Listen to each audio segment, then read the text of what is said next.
Kacang hijau yang dikukus sebentar, setelah matang langsung menjadi hidangan lezat yang disukai orang dewasa maupun anak-anak.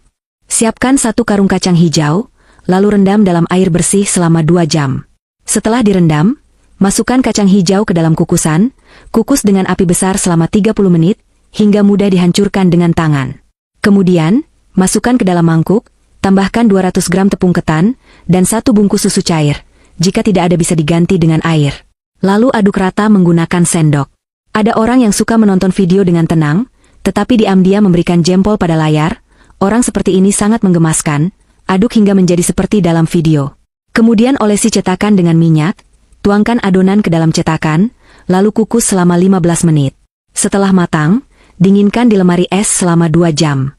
Lalu potong menjadi potongan-potongan besar, siram dengan madu rasa bunga osmanthus atau madu biasa. Kue kacang hijau yang dibuat seperti ini terasa lembut, kenyal, manis, dan langsung ludes begitu disajikan. Jika kamu suka, simpan dan coba buat ya. Menuangkan kecap ke dalam beras, Anda akan segera membuka cara baru menikmati beras yang 99% orang belum pernah lihat. Rasanya benar-benar enak.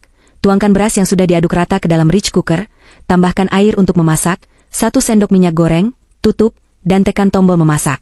Siapkan terong besar, potong-potong menjadi batang lalu iris. Selanjutnya, tambahkan garam 2 kali lipat dari jumlah yang digunakan untuk memasak sayur, diamkan selama 15 menit untuk mengeluarkan kelebihan air. Kemudian tambahkan air bersih untuk mencuci garam yang berlebih, peras airnya dan sisihkan. Dalam mangkuk, kocok 1 telur ayam. Saya sudah mengunggah lebih dari 200 karya, tetapi belum mendapatkan dukungan bintang kecil dari Anda. Sungguh menyedihkan, video ini mohon beri 1 hati kecil sebagai dukungan untuk saya. Kemampuan memasak Anda pasti akan semakin baik. Untuk membuat saus terong, 5 sendok air bersih, 4 sendok cuka tua, 3 sendok kecap asin, 2 sendok gula putih, 1 sendok tepung maizena, aduk rata. Panaskan 50 sen daging cincang hingga mengeluarkan lemak, lalu masukkan jahe dan bawang putih, 1 sendok pasta kacang, tumis hingga harum dan mengeluarkan minyak merah, tuangkan terong dan saus yang sudah disiapkan, aduk rata hingga meresap. Terakhir, tambahkan cabai hijau dan merah serta potongan daun bawang, tumis dengan api besar selama 5, 6, 7, atau 8 kali. Pada saat ini, nasi juga sudah matang, lebih bergizi dan lezat dibandingkan nasi putih biasa. Tuangkan ke dalam mangkuk. Terong yang dibuat dengan cara ini tidak berminyak sama sekali. Rasanya benar-benar enak. Jika Anda suka, segera ikuti saya dan simpan untuk dicoba. Merebus daging sapi di rumah, jangan langsung dimasukkan ke panci. Karena dagingnya akan alot dan keras dan susah digigit.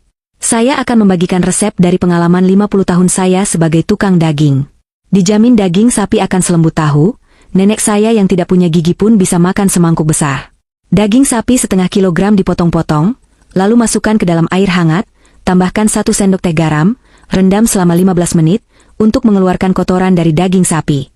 Langkah ini tidak hanya menghilangkan bau amis, tetapi juga membuat kandungan nutrisi daging sapi tidak mudah hilang. Ingat, jangan direbus, langsung ditumis di wajan, tumis dengan api besar hingga airnya keluar. Saya setiap hari akan membagikan tips memasak. Resepnya sederhana dan detail, jangan lupa di-follow ya. Lain kali kalau mau masak dan tidak tahu caranya, bisa langsung mencari saya. Kemudian masukkan bawang daun, jahe, bunga lawang, daun salam, cabai kering, gula batu, kecap asin, kecap manis, saus tiram, garam, penyedap rasa ayam, 1 sendok makan taoco.